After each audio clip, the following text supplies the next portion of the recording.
Today is May 20th. 154 years ago, people were talking about Lincoln signing the Homestead Act. And in 154 years, people will be talking about us, the Arvada West class of 2016. The greatest class ever to walk the halls of Arvada West Senior High School. We did it!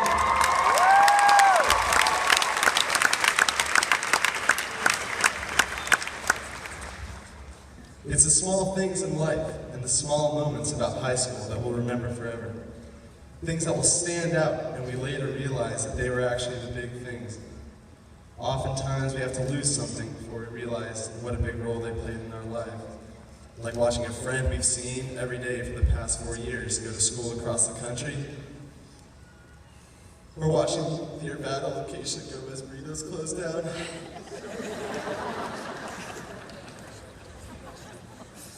But then there are the moments we won't miss, like those grueling all-nighters and that unbelievable stress. We won't miss the homework or the tests, the quizzes, and Mr. Carlson, you know that crippling procrastination. But we miss the teachers and the friends that we've made and lost and the good times that we've had these past 4 years. We miss homecoming and prom, and we miss watching our boys handed to the RV basketball team. We miss singing the fight songs at football games and chanting "Go Home Freshmen" at assemblies.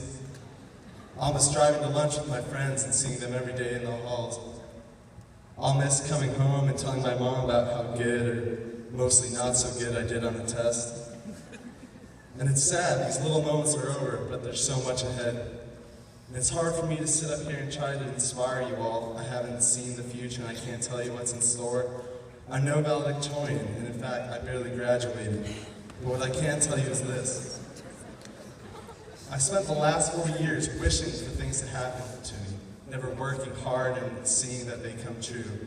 And that's sad because I've always had these big dreams. Do you remember being little? Everyone would always tell you, dream big, there's nothing you can't do. What they didn't tell us is how hard it would be and how much hard work and criticism, the obstacles we'd have to overcome to reach those dreams. It gets even harder as you get older because no one tells you to dream big anymore. They tell you to be realistic. The first time this happened to me was in 8th grade. I had this crazy idea for a coffee shop. I was going to call it Whipping Coffee. The biggest drink there would be the Big Whip. And I was so excited. I went to school that day and I ran in and I told my teacher, you know, listen to this great idea I have. And she looked me dead in the eyes and she said, "Keegan, that is the stupidest idea I have ever heard in my entire life." And I let it get to me, and I stopped telling people about these ideas I had because, you know, their criticism always got to me. And that was a mistake. We should never let anybody determine our limits. And if you want to do something, no one should be able to stop you. But these things just aren't going to happen for us. Hannah Montana once said, "Life is what you make it, so let's make it rock."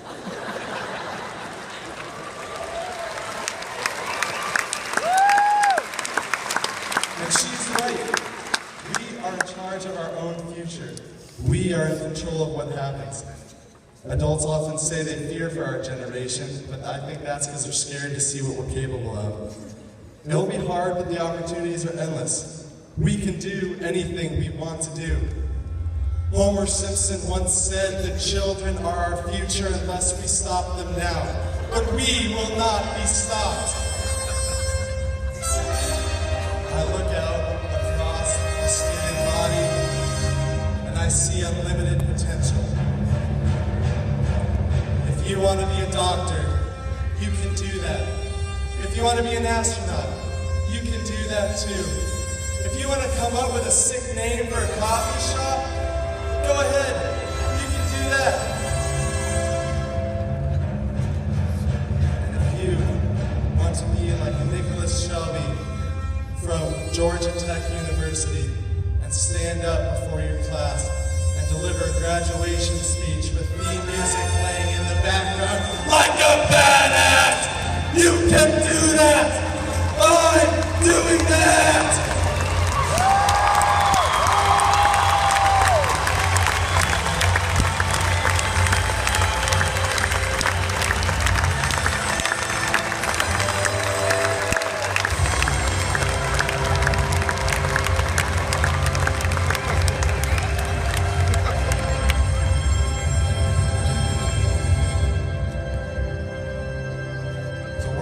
is ours.